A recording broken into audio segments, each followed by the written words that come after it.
Several weeks ago, Pastor Gill asked me to share a few comments about my trip to Melbourne, Australia for the Parliament of World Religions. I had just arrived home a few days earlier and was leaving again that afternoon for my last class of the fall semester at Hartford Seminary. Having slept well Thursday and Friday nights, I thought I had escaped the ravages of jet lag. However, I was awake most of that Saturday night and arrived in your midst exhausted. I remember a few of my words from that morning. Thankfully, I still have another week and to get ready for the Breakfast Club on January 4th, where I will once again talk about the Parliament of World Religions. You're all invited, by the way, and you can sign up in the fellowship hall. The easiest approach that morning was to mention who was not in attendance at the Parliament. I noted that members of a Baptist church stood outside the convention center as part of a daily vigil. They held up two signs. One read, "Jesus, the only way to God." The other read, "Don't trust religions, trust Jesus only." Apparently, Jesus, as Lord above all lords, transcends religion, whether of the mind or of the heart. If nothing else, these Baptists were faithful in their witness, as they kept at a safe distance from the exchange of thoughts and ideas happening inside. As I thought about their presence, I was reminded of the illustration of the three monkeys, with one holding his hands over his eyes, another holding his hands over his ears, and the last holding his hands over the mouth. The caption read, "See no evil, hear no evil, and speak no evil." We understand and probably connect with that sentiment, but does it also render us blind, deaf, and dumb? According to one of the students in my program, a Muslim group had also kept a vigil outside following one of the evening sessions of the Parliament.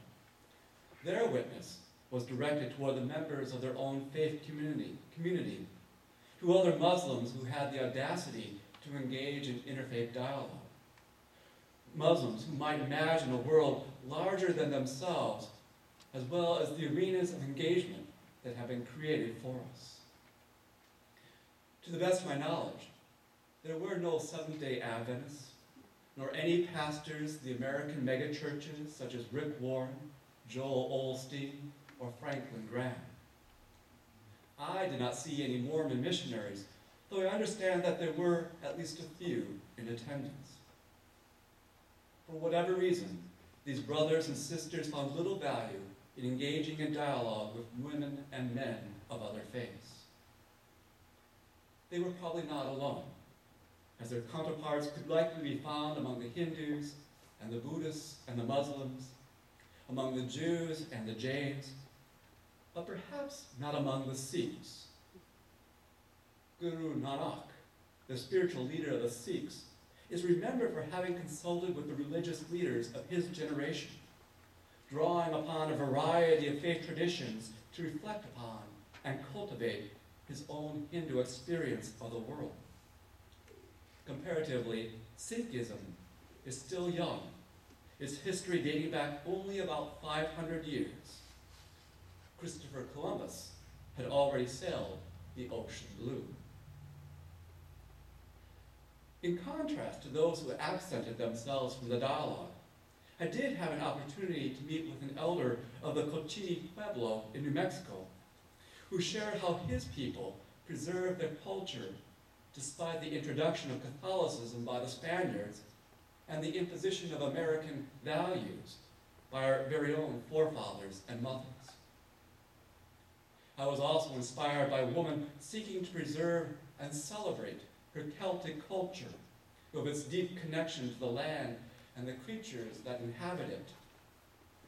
And I was moved by the eyewitness account of the stolen generations, the forced removal of Aboriginal children from their parents who had been deemed en masse as unfit to inherit by the Australian government, a removal that began in the late 1800s and continued through 1969.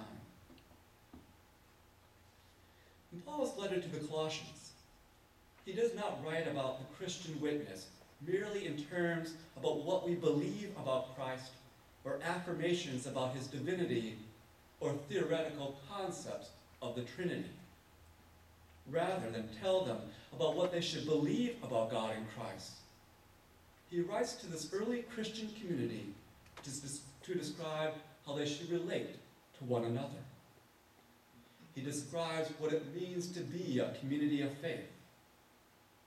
As God's chosen ones, holy and beloved, clothe yourselves with compassion, kindness, humility, meekness, and patience. Bear with one another, and if anyone has a complaint against another, forgive each other.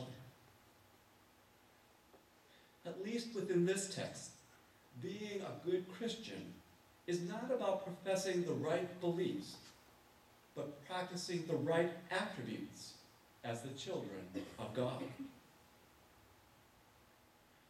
Over the years, I have come to believe that we cannot be good Christians if we are not engaged with the world in which we live.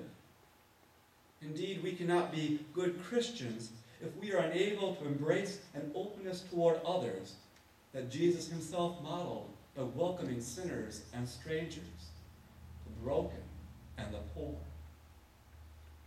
Jesus was not marginalized by his generation. Jesus was not ostracized by his community. Jesus was not crucified by the ruling authorities for being a model citizen. On the contrary, he challenged the assumption that God's grace was limited, whether by right action or right belief. He dared to widen the arena of God's activity to those who were not a part of the faith community, to the Samaritans, and even the Roman guard. Though the prophets may claim that God's yoke is easy, that God's burden is light, it's not that easy to embrace those whom we have determined to be strangers and quite possibly the enemy.